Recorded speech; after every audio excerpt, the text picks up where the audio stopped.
Hello बच्चों, स्वागत है आपका नया स्टडी फाइंड्स में। पिछली वीडियो में हमने 11.2 के क्वेश्चन नंबर 1 से 5 तक कंप्लीट कर लिए थे। क्वेश्चन नंबर 6 से हम इस वीडियो में देख रहे हैं। ये हमारा पार्ट 2 है। ठीक है। एक ठेकेदार यह आकलन करता है कि जसमिंदर के घर में पुनः तार लगाने का कार्य 3 व्यक्ति 4 दिन में कर सकते हैं। यदि वह 3 के स्थान पर 4 व्यक्तियों को इस काम पर लगाता है तो यह कार्य कितने दिनों में पूरा हो जाएगा। ठीक है, पहले छोटी सी सारणी बना लेते हैं हम। सारणी बनाने से क्या होता है, ये क्वेश्चन हमारे पास तुरंत ही हो जाता है। यहाँ पे लिखेंगे हम दिनों की संख्या और यहाँ क्या लिख लेंगे, व्यक्तियों की संख्या कि कितने व्यक्तियों को लगा रहा है, व्यक्तियों की संख्या। ठीक है, पहले कितने व्यक्ति लगा, दिनों में 4 दिनों में 4 दिनों में 3 व्यक्ति कर रहे हैं, और दूसरे में क्या है, 4 व्यक्तियों को इस काम को पूरा करवाता है, लेकिन यहाँ इसका वैल्यू में दिनों की संख्या में पता नहीं है। निकाल लेंगे वही पहले वाला फॉर्मूला, 4 गुणा 3 बराबर x गुणा में 4 कर दो। ये कितना आ जाएगा, 4 गुणा में 3 बराबर, ये x रह जाएगा, 4 इसके नीचे आ जाएगा, 4 4 से कट जाएगा, x बराबर कितना आ गया, 3। यह कार्य कितने दिनों में पूरा हो जाएगा, 3 दिनों में पूरा हो जाएगा। क्वेश्चन नंबर 6 आपका कंप्लीट होता है। यहाँ पे क्वेश्चन नंबर 7 देख लेते हैं। बोतलों के एक बैच को 25 बक्सों में रखा जाता है, जबकि प्रत्येक बक्स में 12 बोतलें हैं। यदि इस बैच की बोतलों को इस प्रकार रखा जाए कि प्रत्येक बक्स में 20 बोतलें हो तो कितने बक्स भरे जाएंगे। सबसे पहला काम क्या करेंगे, सारणी बनाएंगे। सारणी में यहाँ लिखेंगे बक्सों की संख्या, यहाँ क्या लिखेंगे, बोतलों की संख्या।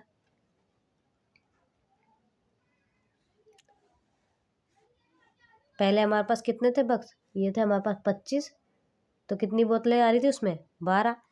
और फिर क्या कह रहा है, 20 बोतल, और कितने बक्स आएंगे ये हमें पता नहीं है। ठीक है, अब निकाल लो वो का वही प्रोसेस है, 25 गुणा 12 बराबर x गुणा 20।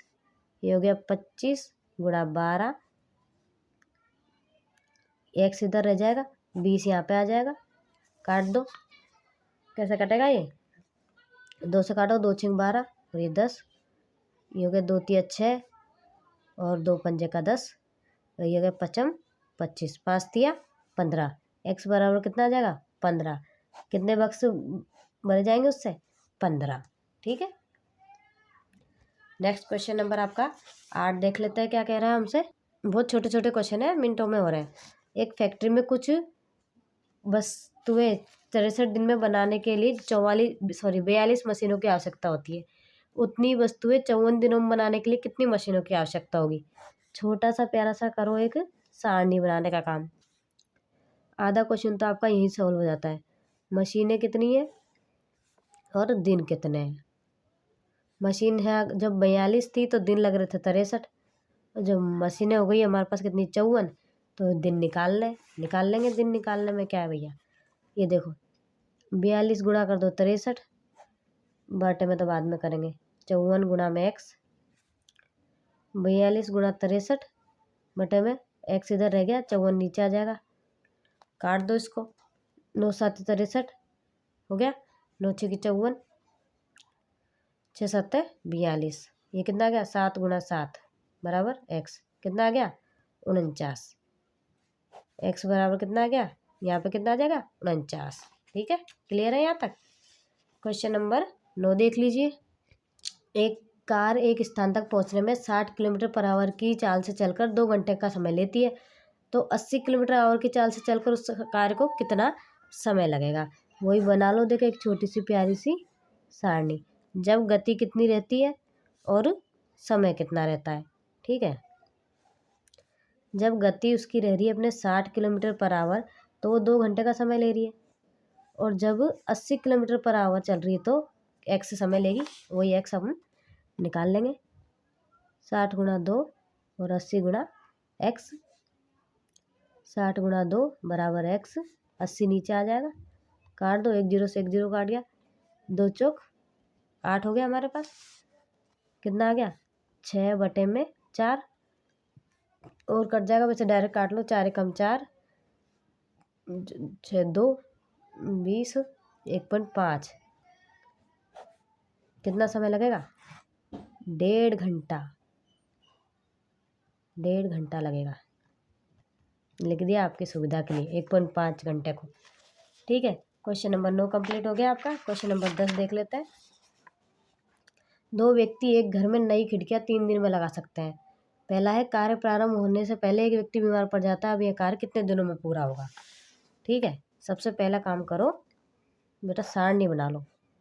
कुछ होए ना होए हमसे सारणी पहले बना लो अपन, है ना। यहाँ लिख दो व्यक्तियों की संख्या और यहाँ लिख दो दिनों की संख्या। आई होप कि आपको समझ में आ रहा होगा, हो जाएगा अभी थोड़ी देर में। पहले कितने थे? 2 व्यक्ति कर रहे थे काम, तो 3 दिन में पूरा कर रहे थे। फिर क्या हुआ? एक व्यक्ति पूछ रहा है, बीमार पड़ गया यहाँ पे, तो काम कितने दिनों में पूरा होगा? x दिनों में होगा। कर लेते हैं पहला। कौन है रे? सॉरी फॉर द डिस्टर्बेंस बच्चों। 2/3 बराबर, सॉरी 2/3 नहीं, 2 गुणा 3 बराबर 1 गुणा x। ये हो गया। x बराबर कितना आ जाएगा? 6। ये तो सिंपल सा यही खत्म हो गया, ज़्यादा वही नहीं है इसमें। दूसरा क्या कह रहा है हमसे? एक ही दिन में खिड़कियां लगवाने के लिए कितने व्यक्ति की आवश्यकता होगी? अब हमें क्या बता दिया?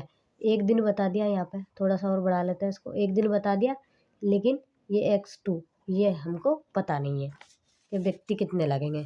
कर लेते हैं, बराबर कर दो इससे। 2 गुणा 3 कर दो बराबर x2 गुणा 1 कर दो। कितना हो जाएगा? 2 3 6। वही x2 बराबर कितने आ जाएगा? 6 ही आ जाएगा हमारे पास। ये कंप्लीट हो गया हमारे पास। क्वेश्चन नंबर 11 लास्ट क्वेश्चन देख लेते हैं आपका। क्वेश्चन नंबर 11 देखते हैं। किसी स्कूल में 45 मिनट अवधि के 8 कालांश होते हैं। यह कल्पना करते हो कि स्कूल का कार्य उतना ही रहता है। यदि स्कूल में बराबर अवधि के 9 कालांश हो तो प्रत्येक कालांश का समय कितना होगा? ठीक है, बता देंगे हम आपको कि कितना होने वाला है। सबसे पहले क्या करोगे? सारणी बना लो। यहाँ ऊपर लिख लो कालांश और नीचे लिख लो समय। ठीक है, ये हो गया। पहले कालांश 8 कालांश आते थे, तो कितने के थे? 45 मिनट के। फिर कितने आ रहे हैं? 9 कालांश आ रहे हैं, लेकिन कितने मिनट के आ रहे हैं ये हमें पता नहीं है, ये हम बता देंगे इनको। कर लो। 8 गुणा 45 बराबर में 9 गुणा x। 8 गुणा 45 बराबर में x। 9 और के यहाँ भाग में आ जाएगा, काट दो। 9 पंजे 45। x बराबर क्या आ गया? 8 गुणा 5, ये हो गया 8 पंजे 40, ये x। तो क्या होगा? 40 मिनट के 9 कालांश हो जाएंगे। यहाँ पे क्या आ जाएगा? यहाँ चाहो तो लिख दो, अतः 40 मिनट के 9 कालांश होंगे। ठीक है बच्चों, ये आपकी प्रश्नावली 11.2 भी यहाँ पे कंप्लीट होती है। नेक्स्ट प्रश्नावली के लिए मिलेंगे हम नेक्स्ट वीडियो में। अगर आपको वीडियो पसंद आई है तो प्लीज़ चैनल को सब्सक्राइब जरूर कीजिएगा। थैंक यू सो मच बच्चों।